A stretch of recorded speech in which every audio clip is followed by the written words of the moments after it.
Hi, I'm Nisha DeGaring, host of Good Things Utah, and I've been a longtime supporter of Todd's Beliefcast. I hope you find inspiration in the courageous stories shared by the amazing people Todd features on his show. The guests serve as shoulders for us to stand on, allowing us to see a little further and cultivate belief in oneself. Remember, you have the dignity and power to change. I encourage you to keep striving and believing in yourself. Enjoy today's podcast. Welcome back, everybody. This is Todd Sylvester, your host of the Beliefcast. And today I am honored to welcome a woman whose life and work embody compassion, resilience, and the healing power of presence. We have Sage Smith here today. She is a Utah native, an educator, a certified yoga instructor, and a mindfulness advocate who has devoted her life to helping others reconnect with their bodies, their breath, and their inner strength. Today, she brings that same passion to Wasatch Recovery, where we're colleagues together, which is really cool. She guides clients through movement and meditation as part of their healing journey. Sage is also a devoted wife and mother. Her life was forever changed after the stillbirth of her sweet son, Stetson, which we're going to talk about here in a minute. Through unimaginable loss, Sage has discovered the deeper truth that joy and grief can coexist, that life's most painful moments can also expand our capacity for love, empathy, and presence. Her wisdom, her heart, and her courage to keep showing up make her a powerful light in this world. And I want you to know that is the facts. This is from Todd, what I'm saying here. And I really admire you. I was obviously around you when that happened with the loss of Stetson. Yeah. But how you handled it was remarkable in my eyes. I know it's probably still even hard to this day, but I just want you to know I really admire the way you showed up for yourself and your family and all that. So, welcome to the show, everyone. This is going to be amazing. Sage is one of the nicest people you'll ever meet, and everyone loves her. When she shows up here, the clients are so excited that she showed up, and they get to be around her for a while, and you guys are going to really feel something today. Thanks to my sponsors. I want to just give a quick shout out to them. Thank you for supporting me and believing in me. So, well, Sage, why don't we start off with, why don't you tell people a little bit about your background, where you grew up, and maybe something about your family. Okay. I'm excited to be here. I told Todd earlier I'm a big fan of this podcast. I listen to it a lot when I clean my house, and I have stopped mid-mopping with tears in my eyes. This podcast is amazing. So what you do makes a difference. And I think sharing stories is just huge. It's a great way for us to learn and to grow and not feel so alone in this journey of life. Thank you. And I know that you've been supporting it for a long time. That means the world to me. So thank you, Sage. So I'm excited to be here. I'm starstruck to be here. But my name's Sage.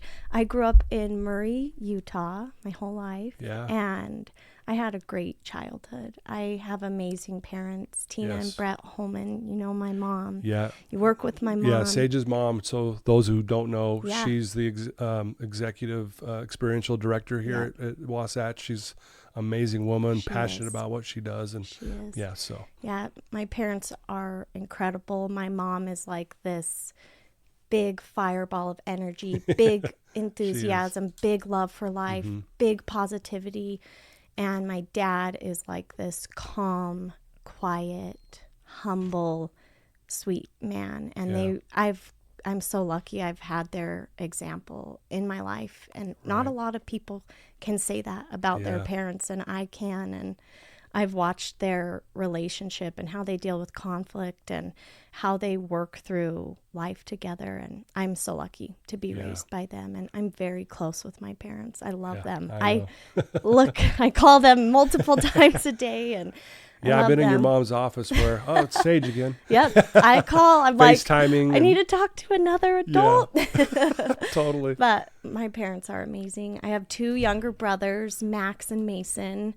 They're, I'm going to botch their ages, 25 and 24. They're 18 months apart.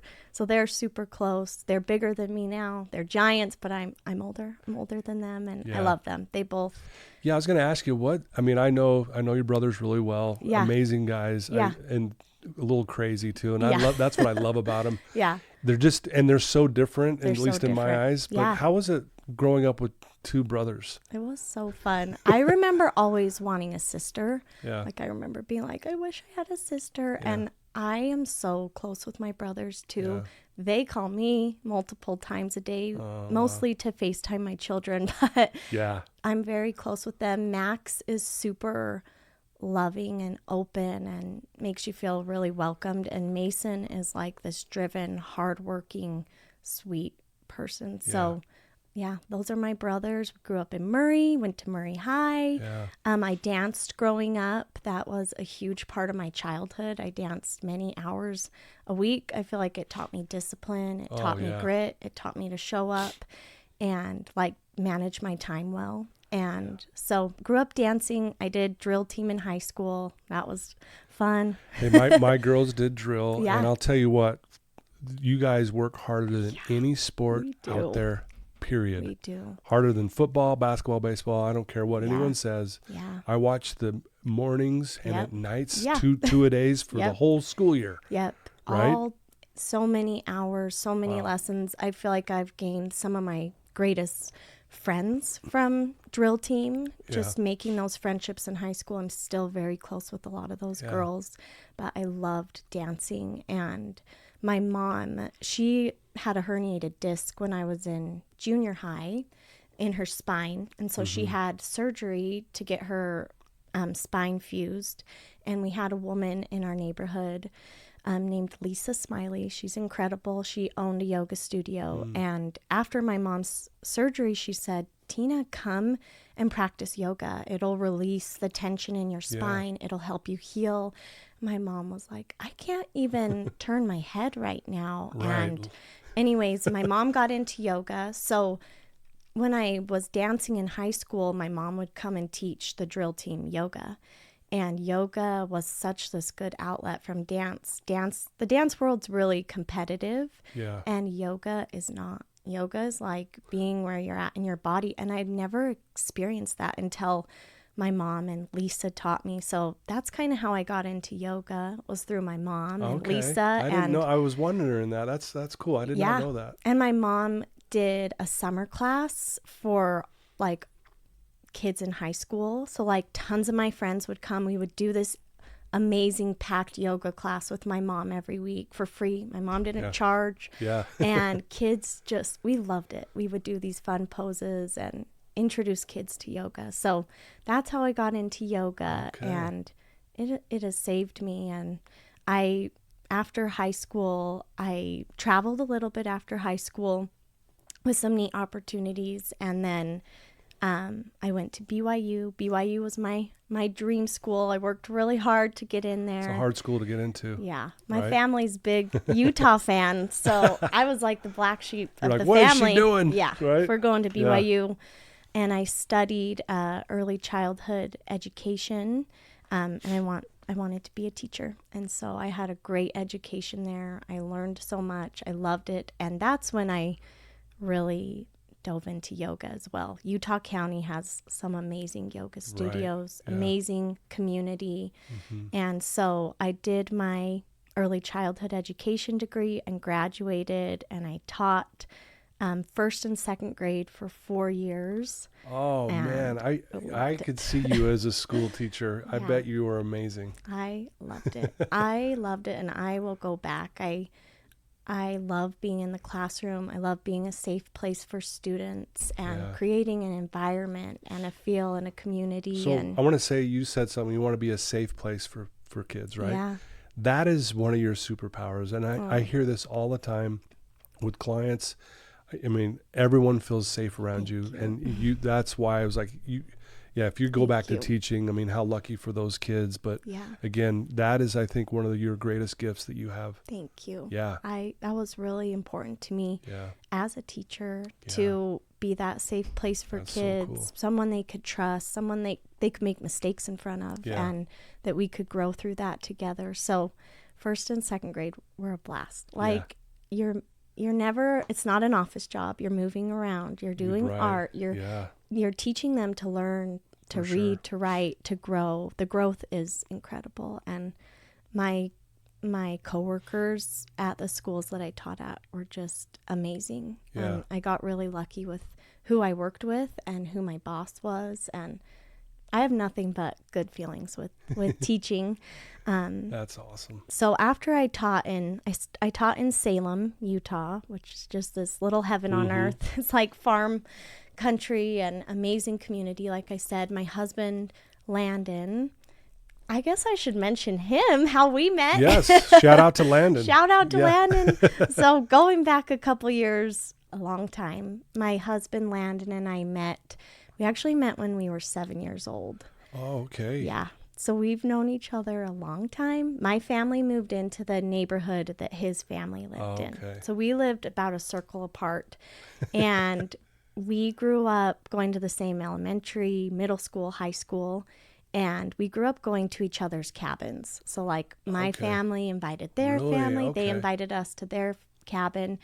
And I was best friends with his sister, Justine. She's a year younger than me. So I'm right in between Landon and Justine. But she's one of my longtime best friends. Love her. We have so many pictures together when we're little. And my mom always was like, you should date Landon. Landon has red hair and my mom loves redheads. And she would always really push it. And I was like, no, like that'll ruin everything. So no dating even in high school, right? No, we went to a dance together. I asked him to a dance. It was so fun. It's funny. I always kind of labeled Landon. I was like, he'll be a great husband. Like I just always labeled him that way. I'm like, he'll be a great husband one day. But I never thought for me, you know? Yeah, right. Yeah. So time goes forward. I'm at BYU. He had served a mission in Peru and my family had gone always to his siblings when they came home from their missions. We'd gone to the airport. And so we went to the airport when Landon got home and he like hugged everybody and he got to me and he like shook my hand. I can't hug girls right now. I'm like, come on. And the video's pretty funny of that. And he came down to BYU too. And I was rooming with Justine at the time. And I had started dating someone and he had started dating someone and the stars eventually aligned and he had said like, I want to see where things can go with you. And I was like, oh my gosh, this is crazy. And I was kind of like, well, I think we should keep dating other people, but still like date each other. Like I didn't give him a very clear answer. And you were playing hard to get. I was like, this is like big. Like this could change our whole family's dynamic, you know, if it doesn't work out. But anyway, so we both went on to date other people. Didn't work out with me and this other guy, which was a huge blessing. Didn't work out with him and this other girl. And I like felt super strong to like date Landon, like to let him know like I want to try and see where it goes. And I remember just like shaking, telling him, and he was like, okay. Like he's like, let me think on it tonight. And I was like, what? You're gonna make me wait, you know? Like, wow, now he's playing hard to get. Yeah. But literally the next day we were inseparable. And so we got married in 2016. So we've been married 9 years. Next year will be 10. And that's wild. Congratulations. Thank you. That's amazing. He's incredible. He is probably one of the most consistent people I've ever met. He is the same in every situation. And that is so lucky. Isn't that a lot like your dad? Yeah, it is. He is a lot like my dad. Yeah, your dad seems pretty just even keeled, consistent. Yeah. You know? Yeah. Can handle anything that comes his way. And that's Landon. That's cool. And Landon is so optimistic and steady. Like that's how I would describe him. So I'm so lucky. Yeah, and I've known him a long time. Like I've seen him in lots of different situations and we've experienced a lot these last 9 years together, and he's definitely my rock. He's my safe place, you know? Well, we're going to talk about some of those things that you've gone through. Yeah. Before we do that, you know, you mentioned how much, you know, you admire your parents. Yeah. I know this is going to be a hard question because there's going to be many lessons, but think of growing up, like what are some of the biggest lessons you've learned from your mom and dad that kind of stand out to you? I think a huge one is my mom and dad never talk bad about each other to other people, ever. They never begrudge one another. Like they speak kindly about one another, even when the other person's not there. And that's huge to me. They honor big, their yeah. word with their spouse, you know. Yeah. And just, you know, another thing I love about my parents is like they flirt. They flirt. Like they've been married, I think 33 years. Yeah, I think they're a year ahead of me and my wife. I'm 33. I think they're 34, if I remember correctly, but I might be wrong. And the love is strong Yeah. still, and they flirt and they have fun, and those are some of the things that, like, I feel so lucky. And they're affectionate, like, Yeah. and that embarrassed me for the longest time. You guys knock it off. Yeah, but I remember one day a girl had told me that her parents were getting divorced and she was so sad, and I'm like, man, I'm really lucky that my parents are affectionate and that I get to see that example. So those are my big standouts with my parents. And their relationship. And I've known your mom a long time, and I just from what I know of what you're saying, I can agree. I see that too. Right? That's so cool. It's so lucky. Well, you know, that's amazing. And thanks for sharing that background. I think it's really helpful for our listeners to get to know you a little bit better. So you've been married almost 10 years. You have 2 kids. Beautiful, amazing kids. You went through something really difficult, and I would love you to share, you know, kind of, you know, if you'll start from the beginning and just share that story, because it's pretty amazing. I will. So we have a 4-year-old daughter named Lila, and I had her in 2021 in Las Vegas. That's where we had been living. That's right. Had a great pregnancy. I actually loved being pregnant. I'm like, I felt like my hormones leveled out. I felt great. I had an emergency C-section with her, but it was great. My recovery was fine. So she's our first daughter. She's a Spitfire. She's full of energy and light and love, and honestly, little raspy voice. Yeah, she has a raspy cute voice. Yeah. I feel like she's raising me, you know, like I'm learning how to be a mom for the first time with her, and I'm forever so lucky to be her mom. And then in 2023, Landon and I were like, we want to have more kids, and so we got pregnant in March of 2023. And we found out, we were so excited. Lila was about 2 at the time, and just over ecstatic, as you are. As soon as you're pregnant, you start making plans. Like, once you find out, you're usually 7 or 8 weeks along, and your brain just goes into planning mode, visualizing a life with this baby. And so we waited to find out the gender of our second baby until the 20-week appointment, which is also an anatomy scan where they kind of check the baby, their anatomy. And Landon and I went. We were pretty excited to find out what we were having, and we found out we were having a little boy. And we had a little party after and popped a balloon in front of our family, and it was blue confetti, and it was amazing. And Lila was so excited. We got her like a little baby boy doll, you know, and she's just so tiny then. And they had called me like a week later after the anatomy scan, and they just said, we noticed your baby's kidneys and ureters are a little bit dilated. And they're like, this is really common with especially little boys. And so I was like, okay, but your heart kind of worries a little bit, you know, when you hear any different news. And that I was like, okay. So we went back in, had another ultrasound, and they did confirm his ureters and kidneys were a little bit dilated, so that they're full of fluid, more fluid than normal. So, but they looked better the second time after that ultrasound. And my doctor was like, I think things are looking okay, but I'll keep you posted what we hear back from radiology. So they did hear back, and they're like, you know what, we want to send her to maternal fetal medicine and do a in-depth ultrasound. And so I'm like, okay, what's going on here? So Landon and I went, and it was a full hour ultrasound, and they checked every inch of our baby. And I just remember being like, is this good? Is this, what are you looking at? Yeah. What should I be looking for? Right. Yeah. And an hour is a long time. Yeah. And he was moving great. He was so active in ultrasounds, which is kind of funny. You know, like they're like, wait, move this way. And he was a mover. And Okay. so we meet with a maternal fetal medicine doctor after, and he kind of explains the kidneys. And they also noticed that his stomach was a little bit small, which could mean he's not like swallowing amniotic fluid correctly. Okay. And so he said, we're going to have you go up to Primary Children's, which is a really huge hospital here in Utah. Right. Yeah. And we're going to have you meet with a team up there.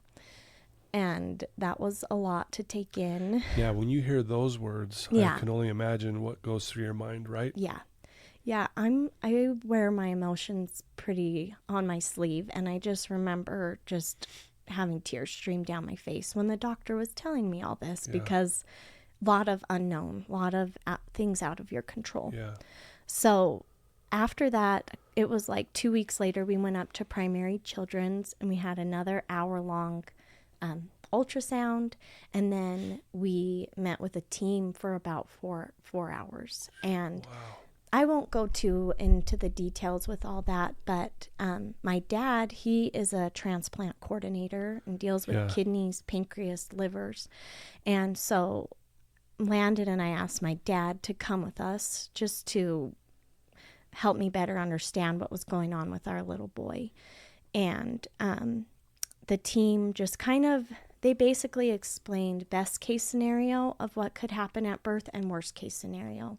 But nothing life-threatening. Like, these are things that kids are born with and sometimes need a surgery with as soon as they're born, which is a lot to still wrap your mind around. Right. I was supposed to deliver in Murray, and they wanted me to deliver up at the University of Utah to be close to Primary Children's.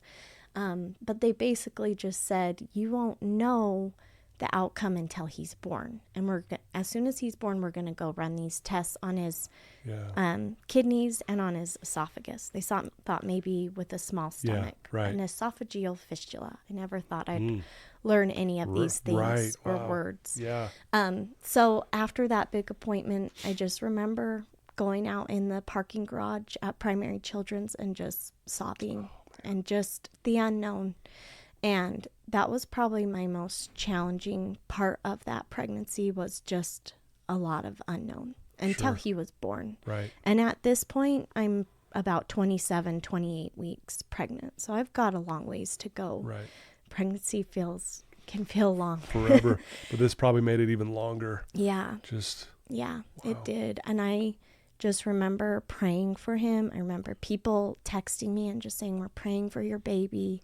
Yeah. We're with you. Lots of support. But it's something when you're carrying the baby that it feels very alone, like you're alone. Yeah. Because it's you and that baby together, and they're so close to you. You know, they're physically in your body, but there's so much out of your control that you don't know what the outcome is going to be. And so time goes forward, and it was about the week before Halloween in 2023, and I had felt like I hadn't felt my baby move in a minute. And so, not in a minute, maybe in like an hour. Yeah. And they say to do the kick counts, and I'm like, I haven't felt him move. And so Landon took Lila. I jumped in the car and drove to the hospital, and I remember having this thought, like, what if I lose him? Or like, I had that thought, and I'm like, no, that's not going to happen. That's not going to happen to me. Yeah. That's not part of my experience. You know, other people go through those things. And I got to the hospital, and I got checked into labor and delivery, and as soon as I sat on the bed, I felt a kick, and I was like, oh my gosh. You're like, whew. Yeah. I have never felt so relieved in that moment. And they monitored me for about an hour and listened to his heartbeat, and everything was fine. And you know, these appointments, listening to babies' heartbeats, they're they're so precious. They are all you want to hear in these appointments. They're actually all that For sure. matter. And so Yeah. to hear his heartbeat was huge. They sent me home and they just said, come in if you feel decreased movement again. So I went home, and a week goes by, and it was November 2nd, and I kind of got hit with the same feeling. I'm like, have I felt him move? You do all the things, like you eat something sugary, you go for a walk. And I remember having like a big bowl of crunch berries, like, come on, this will get you moving. And he hadn't moved. And so I went back to the hospital, and like, I just like think of myself in that moment, and like, I just have so much empathy for myself in that moment. Like, I went and sat on the couch in the waiting room because I'm like, he's going to kick. Like, that's what he did last week. Last time. He kicked. He's okay. And then they checked me into the labor and delivery, and same spot where I'd been a week earlier. And they brought the ultrasound machine, and they were just looking all over my belly, like, for a heartbeat. And I watched the nurse, and all of a sudden she just had tears. She had tears streaming down her face, and I just remember watching her face, and I was like, why do you have tears down your face? And she said, we can't find a heartbeat. And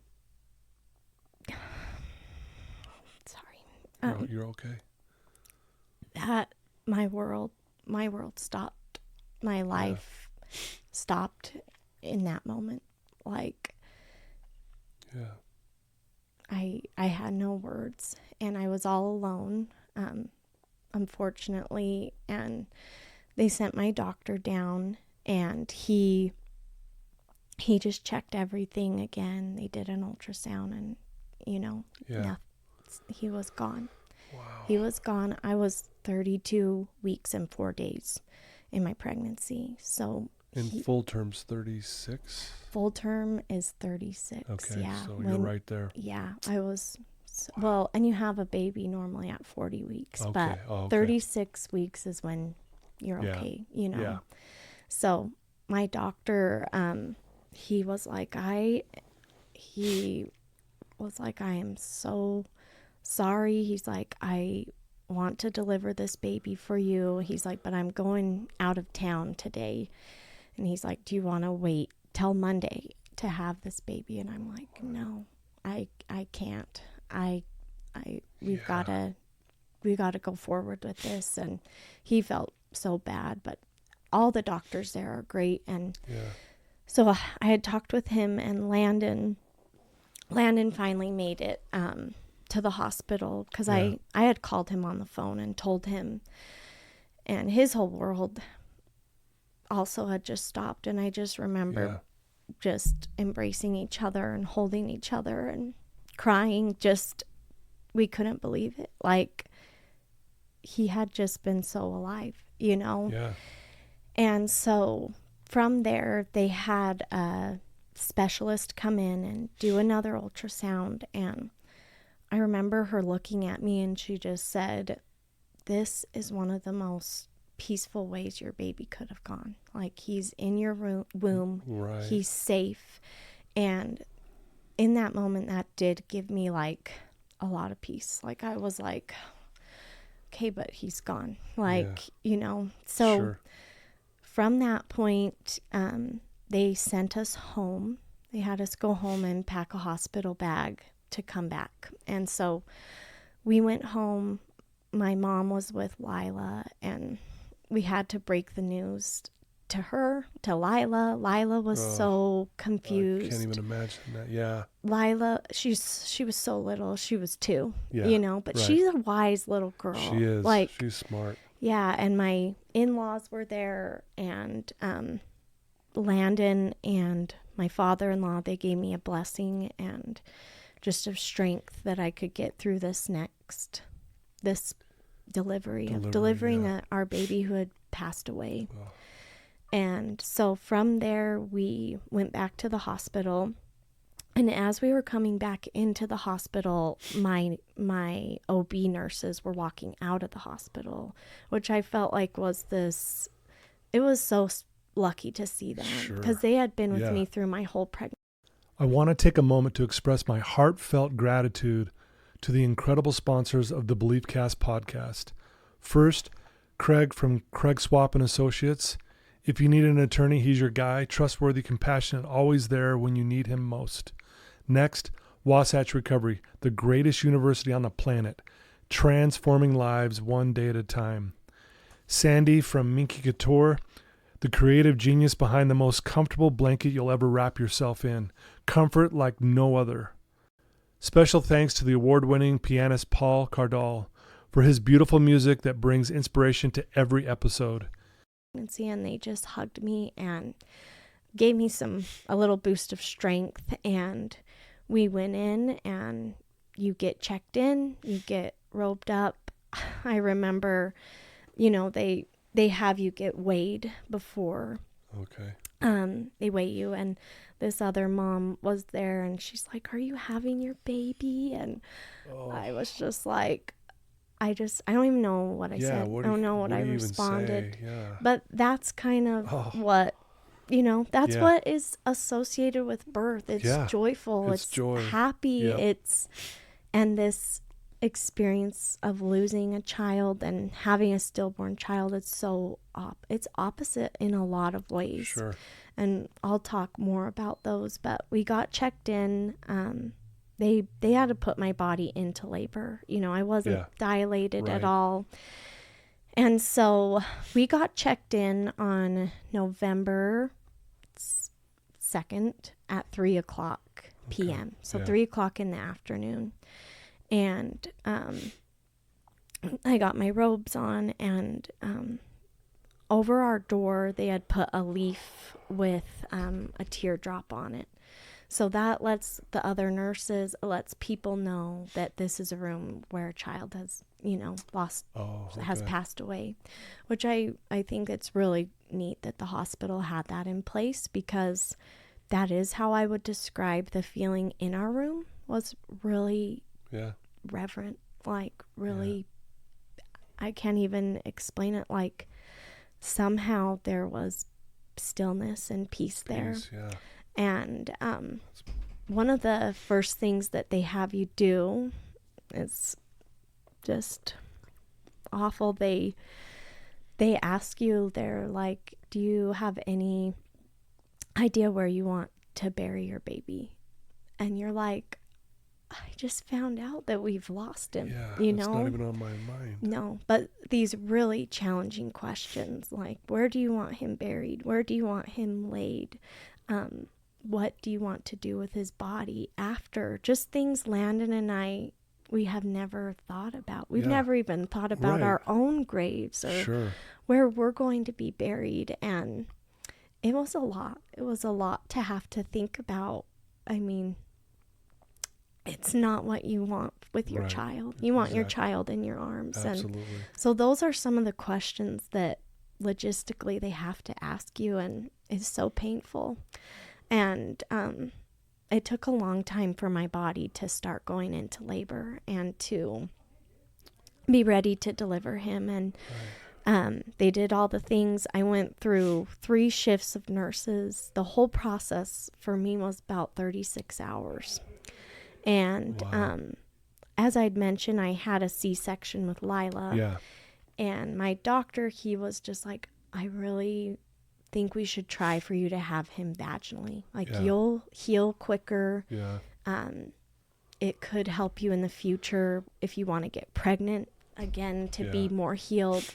And it just terrified me. And a lot of times I was like, I want to call it, like, I want to do a C-section. I already have the scar, and I just remember having major contractions, and my mother-in-law, she was like massaging my back, and she was like, why are you like going through this physical pain? Like, why are you going through this? And like, you can get an epidural. Like, I hadn't gotten an epidural at that point.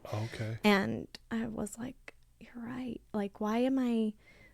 So I got an epidural. It helped so much. And normally what gets you through birth is you're like, I get to see my living baby after this. And I get to hold my living baby. And that felt really like confusing to me, because I'm like, I'm going to birth him, but he's passed away. You know, like, what's going to get me through this? Like, how am I going to do this? Wow. Like, I was very nervous to see him.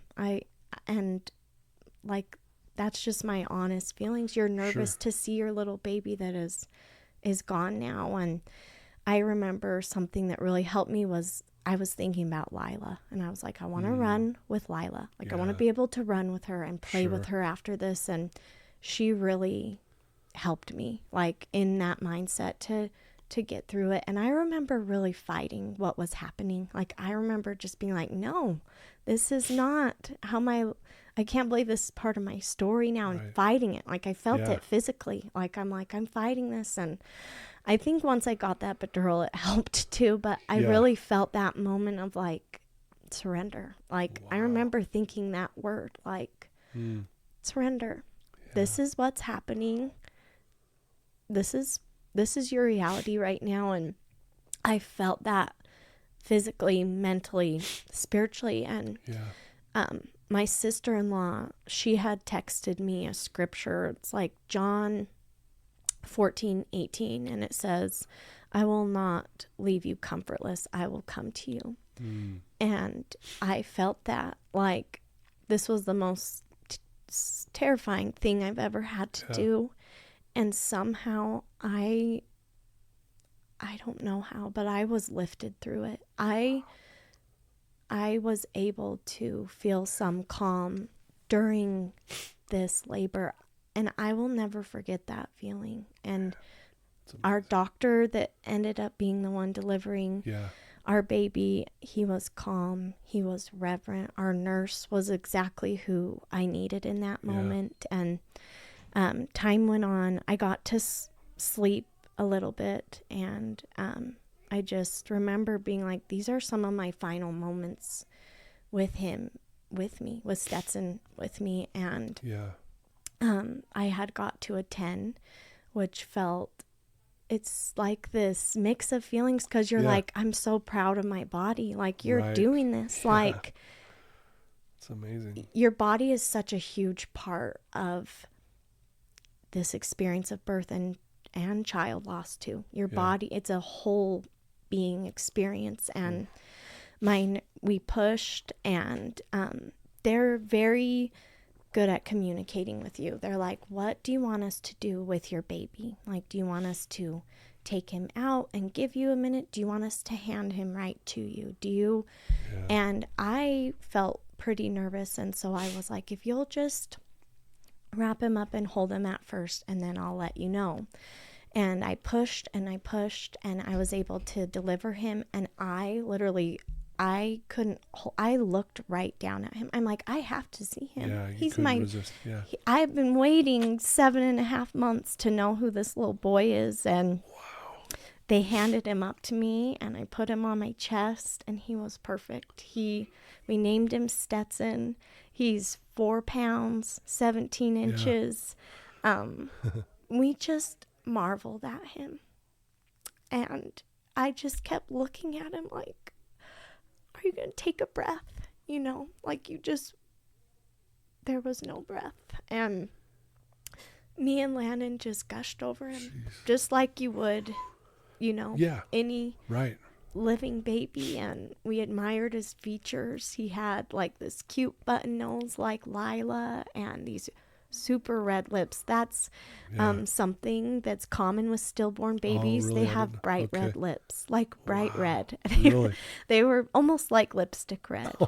And they were beautiful, and just perfect hands, perfect feet. And I just held him, and that was so healing for me. And I had this experience while pushing him that I felt my grandparents, I felt my mom's parents and my dad's parents and my cousin Heather, who had passed away. I felt like my eyes were closed, and I felt their presence. And that just tells me yeah. how close heaven and earth can come together. Yeah. What a gift you had for that, right? Yeah. And I'm like, he's with them. Like, I know that. Like, Stetson is with these people who love me. And anyway, so from there, there's these little, so we named him Stetson Jet Smith. And we've always loved the name Stetson. It's after the American cowboy hat. I was wondering where the name came from. Yeah. Okay. So John B. Stetson awesome. created the cowboy hat. And we just love that name. And then Jet is for John and Brett, which is my dad and Land. It's dad's names together. I like that. Yeah. So it felt special to name him, to hold him. And from there, they kind of clean him up. Their skin is super, super delicate. Yeah. And our nurse dressed him in like this little tuxedo, like this tiny little tuxedo. And I remember just being like, that means the world to me. Like somebody had donated those little outfits. No way. Yeah. To the hospital. That's unbelievable. So they brought him back, and then just like you do with a living baby, they move you up to postpartum. And like I said before, like so many things are very opposite with a baby that's passed away. You know, a baby that's living, you're keeping them warm. Yep. And with a baby that's passed away, they have these special beds called a cooling cot. Okay. And they lay the baby in there, and it preserves their body, right? And that was like so opposite for me, you know. Yeah. But we had him about, like I said, 3 a.m, and I felt like fiercely protective of him. Like I was nervous about having Lila come and meet him because she was so little. Yeah. And I was nervous about who I even wanted to come and meet him because he was so, what's the word, fragile.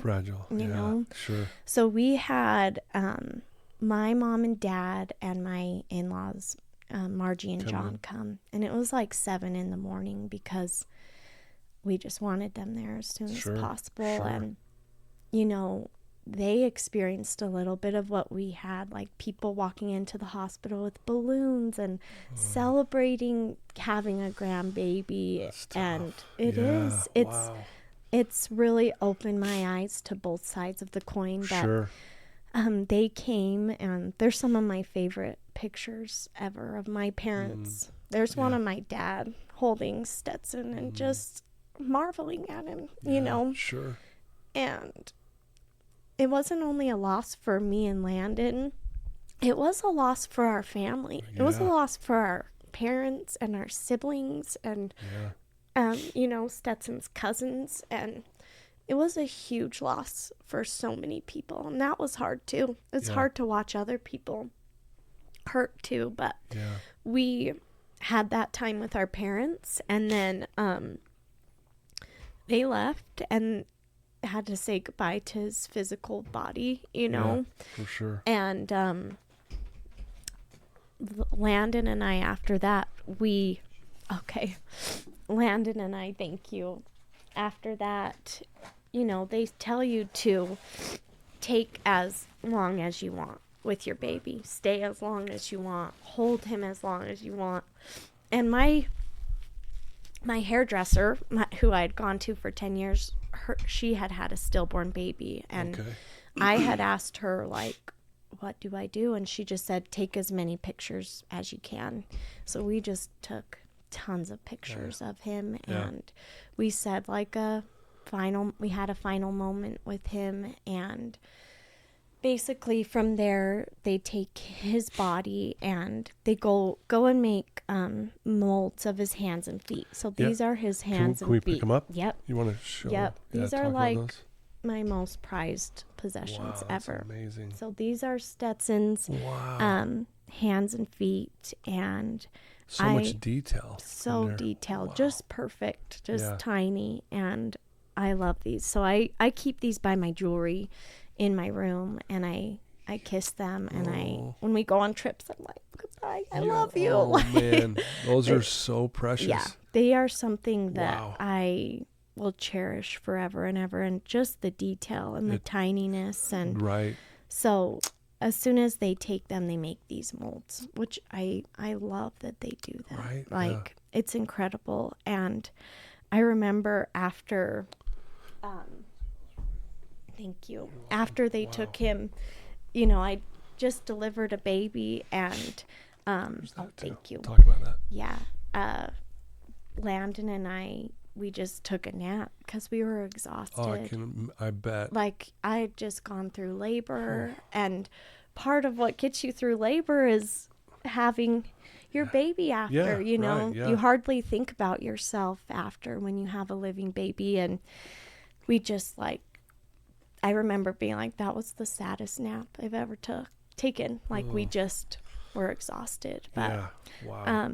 this Yeah. is, What do you have there? Let our listeners yeah, know. so this is one of my favorite paintings. It was in the MOA at BYU, and it's by John Kershiznik, and it's this painting called She Will Find What Is Lost. And this is how I was trying to describe to you how I felt during Stetson's labor and being carried after. I felt like I was lifted by angels in heaven and angels on earth. Like, people lifted us through this.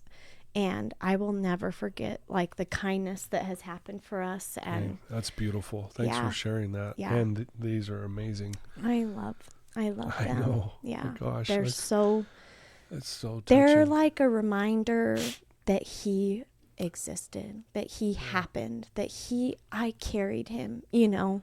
And that's what those do for me. And so basically from there, you leave the hospital empty-handed.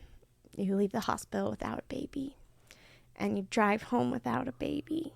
And Probably the longest drive of your life there. it was. And Landon and I went home, and, like, we didn't have Stetson physically in our house. Like, he was in my belly. Yeah.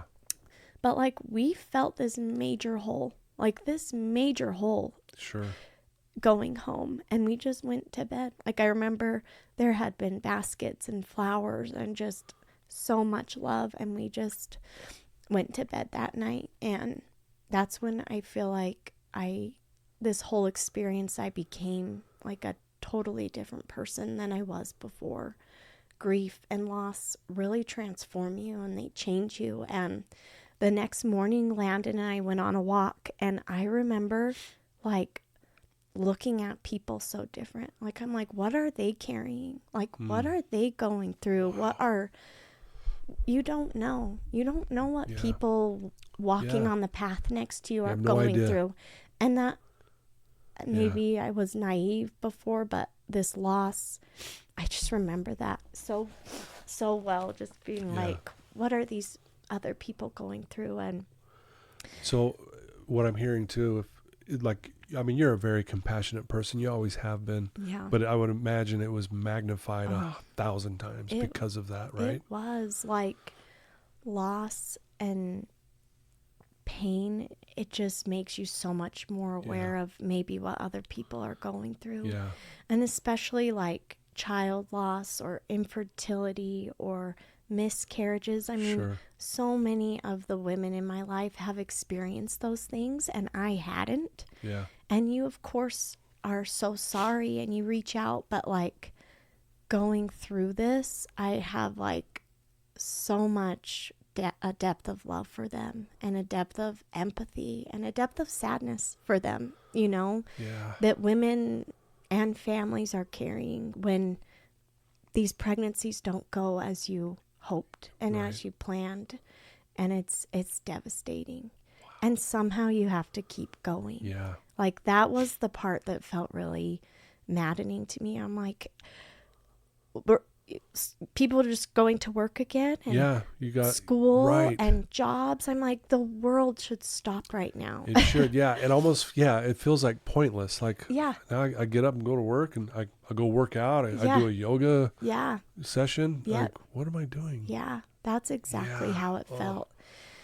So so many things that made us stop and pause and like explaining it to our little 2-year-old. And I can't imagine that. It was so confusing for her. And I just remember trying to explain it to her and just being like, he's gone, he's passed away, but I believe we'll see him again. He's with Jesus, and Lila would be like, yeah, he is, like a kid's faith, a kid's, she's like, he's good. She would always say that to me. She'd be like, he's good. Oh my gosh. And I was just like, do you know for sure? You're like, I needed to hear that. Yeah. And we had these little funny signs and moments, like when we had gotten home from the hospital that night, Landon and I, so first of all, it was daylight saving. So it was dark. It was the day of daylight saving. So I'm like, wow. The world is dark. My life feels dark. Yeah. Everything is dark. But there were these box elder bugs, like in our house, like a bunch of them. And it made us giggle. And it felt kind of good, after being in this dark place. And Landon would be like, oh my gosh, there's another box elder bug. And we would just joke, and we're like, maybe Stetson likes bugs. Like, he's a little boy. I don't know. Sure, yeah. And that's going to come later in our story. But box elder bugs, it's so funny. We find them in these miraculous places. But to continue on with Stetson, my really good friend Jane, she had a stillborn baby in 2020. Yeah. So she has been someone who has helped me so much through this. And her advice was for me to do therapy. Yeah. And I'd never done therapy in my whole life. And I found a therapist that, like, she specialized in infant loss, and she helped me so much. Wow. That's awesome. Therapy, and with losing a child, you can blame yourself, like, for a lot of things. You can be like, what did I do? You carry that. And my therapist helped me to not carry that. She helped me to train my brain to be like, this was out of your control. You did nothing wrong. And I know lots of other women can think that way too. And therapy saved me. Wow. It helped me so amazing. Much. Yeah. Wow. Yeah. Wow. I don't even know what to say. I mean, I feel this. Thank you for being so vulnerable. Yeah. Do you share this often? No. Or is probably one of the first times, publicly maybe? Yeah. Yeah. But I just want you to know, like, wow, I thank you. Thank you.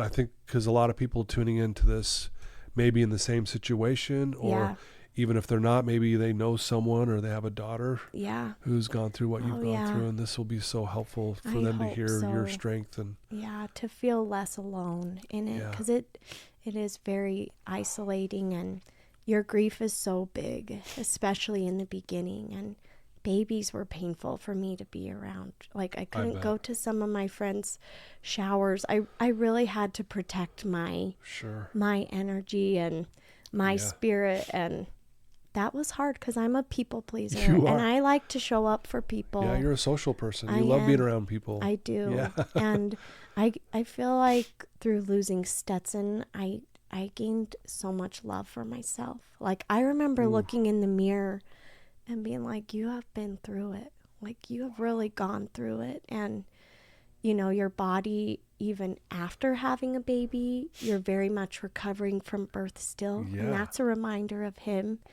And I nursed Lila. I love nursing. Sure. And they told me that my milk would come in after losing Stetson. And I was just like, that's not going to happen.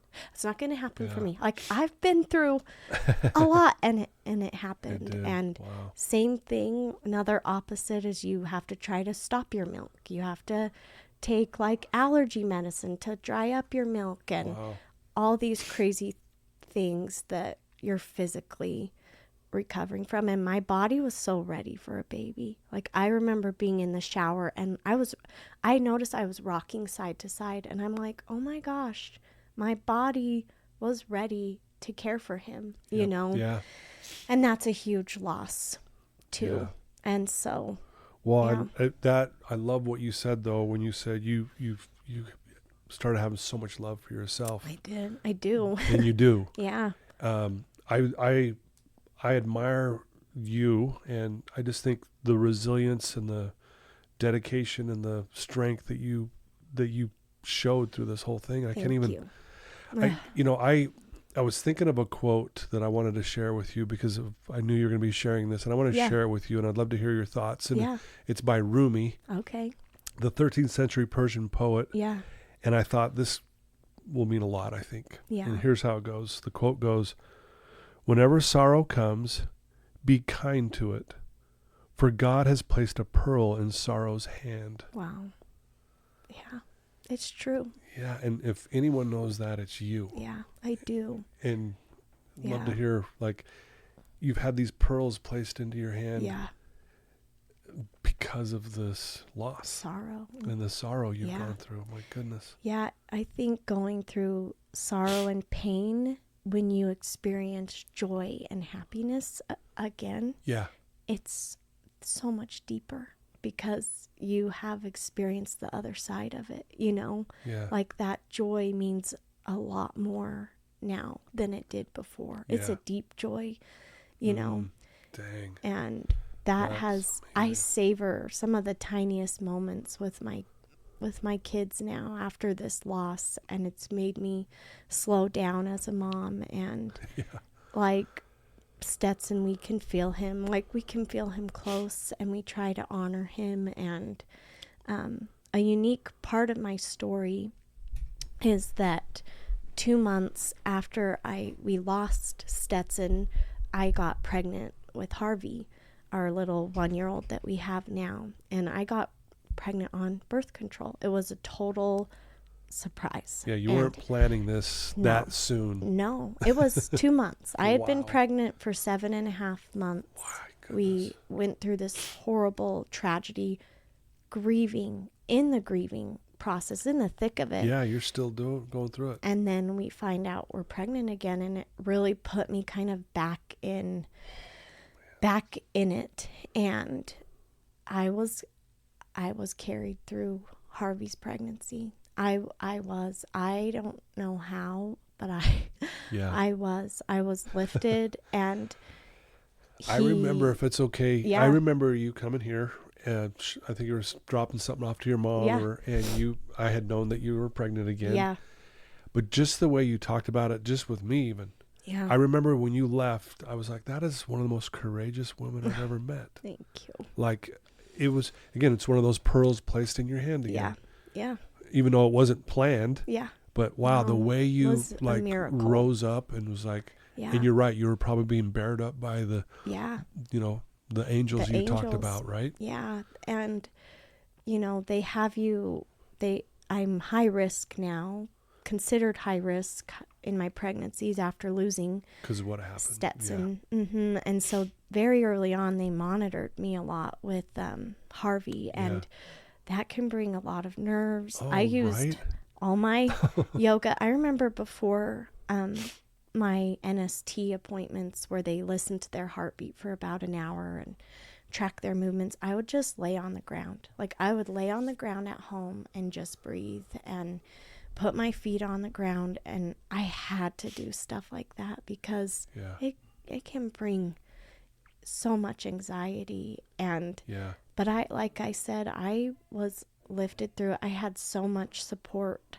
with me, and I'm a big date person. Like, dates mean a lot to me. And Harvey was born on October 15th of 2024. So him and Stetson are 11 months apart, and we had received an invitation to the hospital to go to this infant loss memorial that they were dedicating on October 15th at 5:30 p.m. And I'm like, that's the day that I'm getting induced. Like, that is crazy. That is not coincidence. It's not. Yeah, right. And I was like, how can I go to that memorial loss and I'm checked into the hospital, and we had Harvey at 5:33 p.m. while they were dedicating that memorial. And it's this beautiful memorial in front of the hospital to remember infants that have passed away. And it was a full circle experience for us. You know, just the year earlier, we had gone through this loss and this pain, and we were able to have a safe delivery with Harvey. And Harvey was born with kind of this brown dot next to his eye, and I had a C-section with him, so we're like, it can't be a bruise. But the first couple days we're like, is that a bruise? And it's his birthmark, and it's right where you want to kiss a kid. Like I kiss him on that birthmark all the time, and I believe that is straight from Stetson. I believe Stetson was like, I'm going to give you a kiss and you get down to mom, because she is really going through it. And that, I don't know, there's all these things that you're like, wow. And that's amazing. Harvey and Stetson are totally separate beings. They're totally different people. We held Stetson, and he had these unique features, and then having Harvey so soon after, he was his own being. Right. But they do feel like they have this special connection somehow. And as I'd mentioned before, when we left the hospital without Stetson, like, I'll never forget that. And when I left the hospital with Harvey, I had a rock that I'd written some words for Stetson on for that memorial. Yeah. And I remember they pulled the car up, and we went and got Harvey like safe in the car. Yeah. And then I walked to the left to that memorial. I just had my C-section, and I just walked over there, and I had tears streaming down my eyes, and I went and put a little rock down for Stetson, and just this duality of life, like so much pain, but so much joy. Like, we were going home with his brother, with this healthy baby who has brought so much healing to us. But I just think birth, life, it's so precious, and it's such a gift. And sometimes it doesn't go the way we hoped it would. Yeah. And we can somehow keep going. Right. Somehow we do. I think you always say that, like, the human spirit is so resilient. Oh, it's amazing. Yeah. And I watch people do that. Yeah. I watch people have failed pregnancies or failed IVF treatments, and they're like, I'm going to do it again. Like, I'm going to try again. And you're just like, you are strong. Yeah. What courage that takes. It does. It does take courage. That's amazing. Yeah. You know, wow.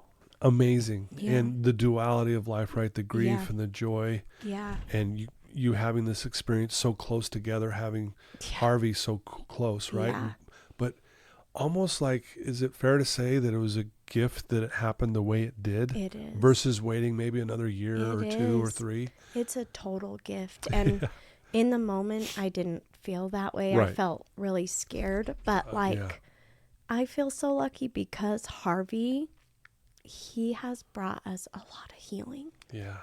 He is this lovey. I mean, he probably hugs me like 25 times a day. And when he hugs me, he like hugs me. Yeah. Like, and it's not like a little, he makes me stop. He makes me pause. He makes me be like, this is such a gift to have you. Wow. And that's like the hardest part of having a stillborn is, I always say, it's like a loss of a lifetime. Like, I lost a life with Stetson. Like, when someone passes away and later on in their life, you know them, you know their smile, you know their eye color. And with Stetson, those are things that I'll always wonder and yearn for. And I believe I'll get to experience those things with him. But like, going back to your question, Harvey has brought a lot of healing, and timing, kind of like we talked about, can be so challenging, and it can bring so much joy and peace. And that's what Harvey's pregnancy has done for my whole family. Yeah. Same thing. Wow, it's amazing. So what do you hope, Sage, that comes from your story? Is this something that you're going to start advocating for and moving forward with? Or is this just, I'm just curious because I know sometimes we can turn our pain into purpose. And wondering if you've had those kind of thoughts. Yeah, I have recently. when I was in the hospital with Stetson, they kind of give you like thin tissues, and I hated them. Like, I was already crying so much. Yeah. My face was literally raw from crying, man, and the tissues were just so painful. Like sandpaper. On my face. And so this year for Stetson's second birthday, like you're like, what do I do for my baby? Like, that's gone. And I kept having this thought to do like a fundraiser for nice tissues for the labor and delivery unit at Intermountain for women who are going through delivering a stillborn or having infant loss. And so I love that. Our good family friend is a labor and delivery nurse, and she's like, yeah, bring them in. We will use them. And I talked to the bereavement coordinator, and she's like, put a sticker on them that says, in memory of Stetson Jet Smith, 2023. Yeah.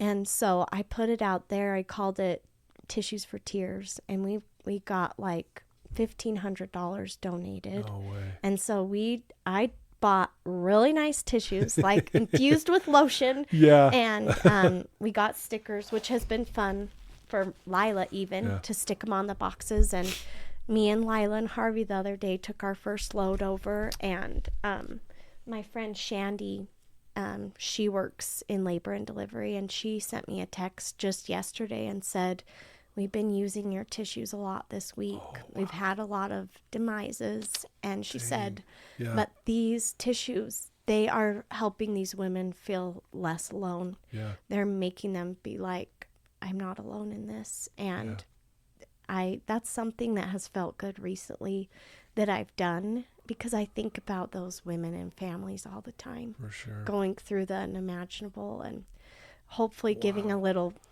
bit of comfort. Those little things matter. Yeah, they do. That's beautiful. They do. And I also think just a message, it's such a loaded question now when people kind of ask me, how many kids do you have? Like, that's a hard thing for me to answer, because I want to honor Stetson. I have 3 kids. Yeah, you want to say 3, yeah. But sometimes when you tell someone that you've had a stillborn, I mean, it's very shocking for them. Yeah. And I just think for all of us to just be aware of those kinds of questions for people, and just, you don't know someone's story. You don't know why they have the amount of children they have. Like, just don't question people that way, Yeah. And I also think a huge thing Landon and I have learned is just the support you can receive while grieving or going through something hard. And that's a huge thing we learned is like, when someone's going through something, show up in some way for them. Yep. Say something. Yep. Talk to them about their loss. Yeah. Don't avoid the conversation, because they're just at least say something. Yeah. Acknowledge it. Goes a long way. It does. Yeah. Yeah. Wow.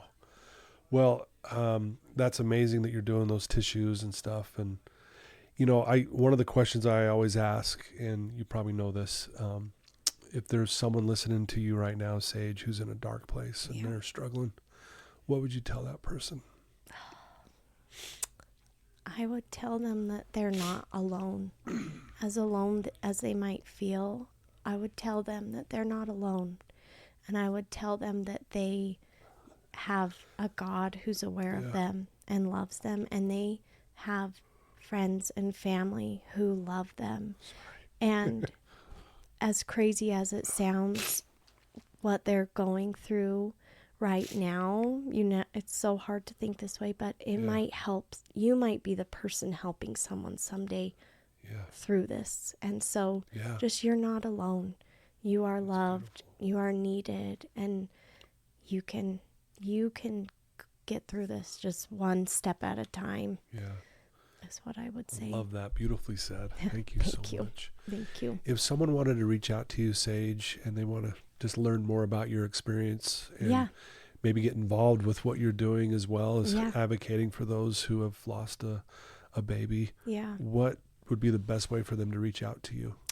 Probably my email. Okay. And my email is elizabethsagesmith@gmail.com. And I would love to talk to anybody who's going through something like this. The community out there for infant loss is huge. Right. Sadly, it's huge. It's unfortunate. Yeah. But thank you for sharing, because I think a lot of people will find strength in your story for sure, especially those who are in this exact same situation. Yeah. I feel strengthened because of you, and I really mean that. Like, Thank you. I'm over here crying right now.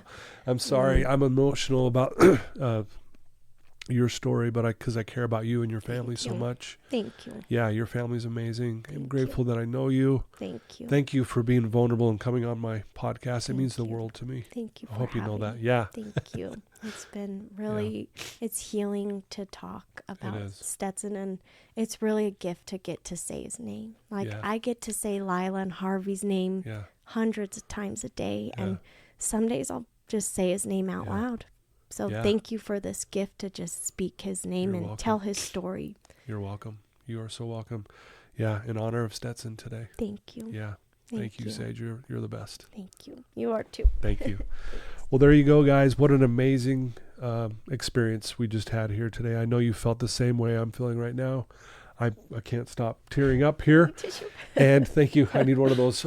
I need those nice tissues. I know. I will bring you some. But yeah, thank you for tuning in, everyone. For you believing in this and what we do here means the world to me. Again, thanks to my sponsors. Without you, I could not do this either. So thank you for supporting this. And if you have a loved one who's struggling, especially with what Sage has gone through, send them a link to this episode and have them listen to this story. This will help them through it, honestly. It'll help your whole family through it. So share this with your loved ones. And thank you so much for, just believing in me. It means the world to me. So love you guys. And please reach out to Sage. Her email will be in the show notes. She'll right there. You'll be able to send it right to her. So love you guys. Sage, you're the best. Thank you.